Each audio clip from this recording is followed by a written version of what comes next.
All right, so to continue on with this exercise, let's reverse out all the work that we did so that the chewing motion goes from an up position back down and ends at a stretching out position. The easiest way to do this, let's go to our timeline and select all of the frames on every layer for frame number 1. With all of those highlighted, you can control or right click on that, and let's copy those frames. Then go to the 11th frame right here at the end and select all of those frames as well. By the way, in order to do that, you can hold down Shift and click at the top to the bottom and get them all at the same time. With all of those in the 11th column selected, let's paste those frames. So now what we've done is we've given ourselves an ending point that's the same as the beginning point. And we need to do the transitions back to those. So with that, let's go to the nose. We can create a classic tween back to there. We can do a shape tween for the eyebrow shapes. Nothing for the pupils, but we got the left and right eye doing a shape tween for those. There we go.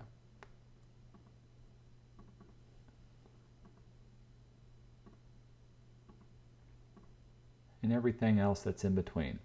Now hold off on the patch and the jaw. We'll deal with that in just a second. Let's jump down to the head and the left and right ear and do our classic tweens for those. Create our classic tweens for each of the eye movements.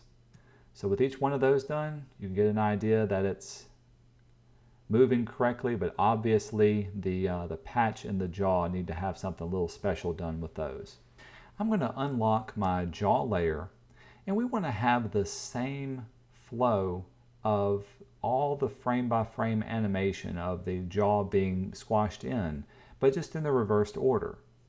So to do this, I'm going to select the second frame, holding down Shift all the way to this 6th frame. So all of those and just those selected. Then we can Control or 2-finger click on it and choose Copy Frames. Then put your cursor on the 7th frame, this one right here, and then paste and overwrite the frames. Make sure you can see it. Paste and overwrite frames. We'll put those right into that position. Before you click off anything else, the last thing we need to do is reverse the frames. So with all of those new frames selected, 7 through this one, 2-finger click again and choose Reverse Frames at the bottom to reverse them out. Now, this will have everything lined up and looking correct within its order. The final thing we need to do is obviously the patch needs to be fixed for its position. I'm going to unlock my patch layer and lock down everything else. Now, since the patch was kind of special, you could do a shape tween or you could do a frame by frame. Out of curiosity, I'm going to do a shape tween just to see what it looks like. And with that, to test it, you can still see it's going to be off by just a bit. Plus, we have a couple of awkward little gaps because we have an extra frame in here. So I'm going to take this and actually do it one step at a time, frame by frame. So going up to here, choosing my next one. If I need to, I can hit F6, insert a new keyframe on the patch. Let's go in here and actually fix what this should look like.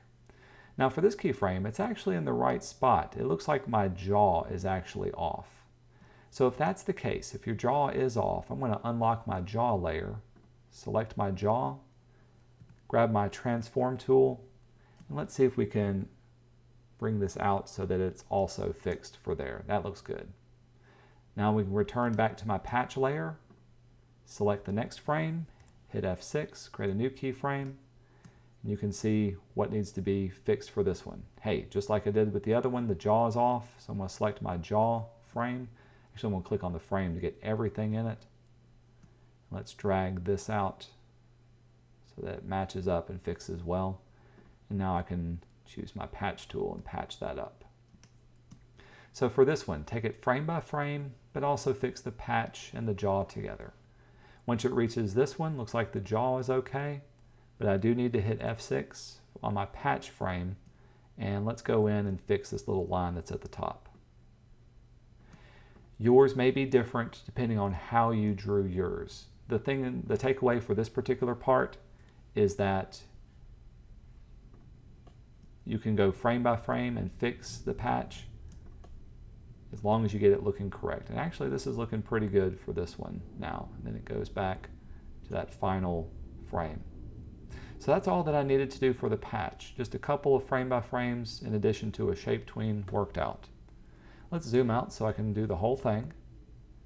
Now you can see he's got one good looking chew for this one. I love the ears, how those are going back and forth for his design. Now we need to go back into our main timeline and have this repeat over and over throughout the rest of the chewing sequence. I'm going to go to scene 1 and return to our main scene. And with this symbol selected, got my move tool selected, let's go to our properties panel and locate the looping subpanel under the properties.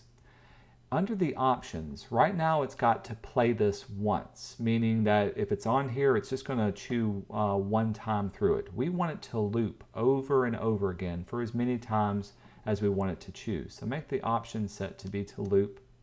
Now when I press play, you can see it'll play it over and over again for each of the loops that we have. Looking pretty good.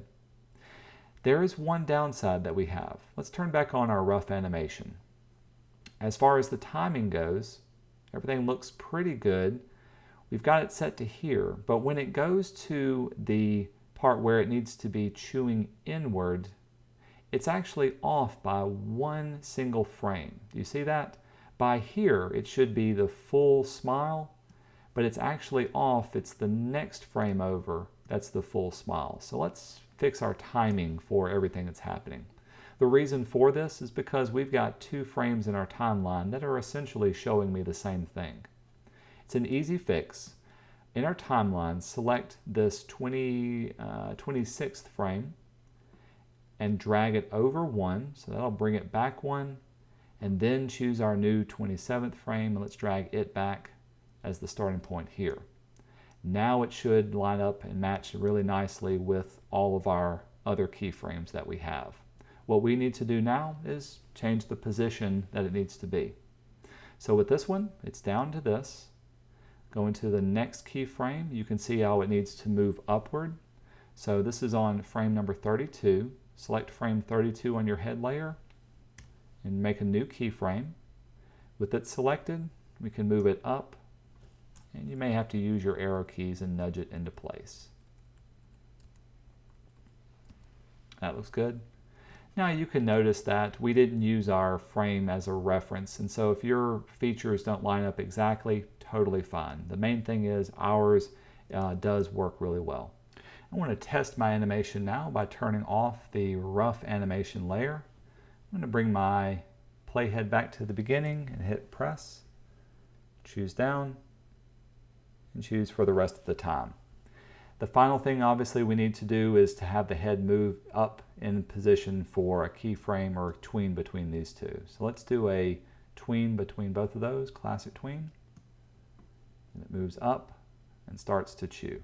Finally, let's do another test. Hit return, bite out of the sandwich, and then choose the whole thing. That's looking fantastic. With all of this done, now we've finished up the second part of this exercise. The third part of this exercise will be the final gulp, where he actually swallows and returns back down and opens his eyes. We will do that next week for the final exercise, and then we'll tie everything together and animate the hands as well.